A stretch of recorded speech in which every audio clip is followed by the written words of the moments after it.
this hour, singer Tina Turner has died at the age of 83. Turner has been called the Queen of Rock and Roll with a career that spanned nearly 7 decades. We're awaiting word on the cause of death, but reports are she died after suffering a long illness. We will bring you developments on the story as soon as we learn of them.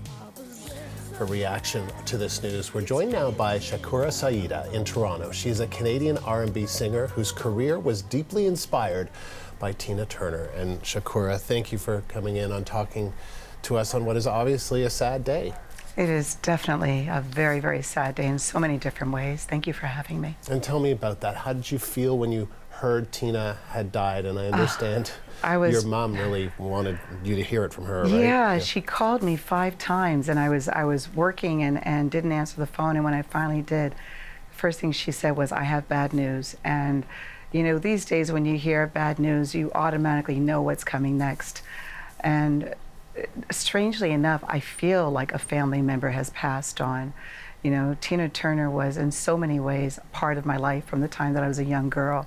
And I know that a lot of people feel that way. And I just feel like we've lost someone that is very special, but we've been blessed to have her in our lives in so many different ways.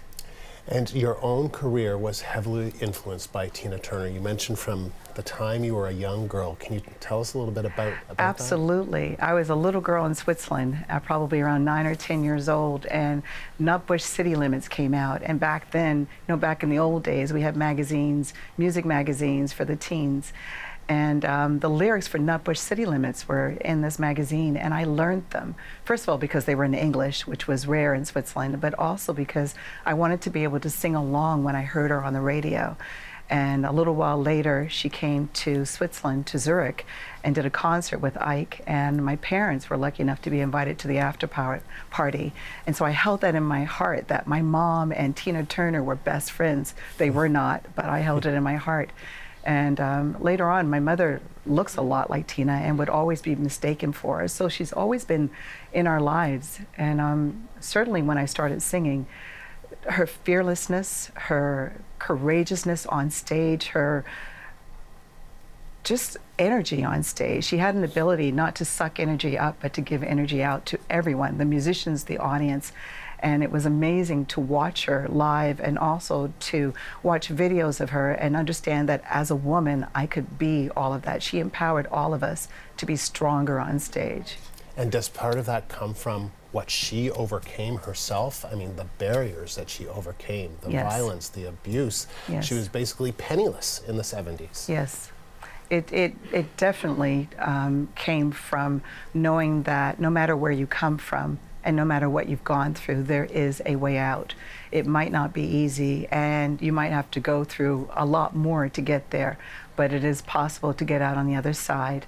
And I think also thinking about, she was an interpreter. You know, she chose to go inward and to use her power in ways that made her stronger, as opposed to striking out or looking outward for joy. You know, and that's something that I definitely try to follow as well.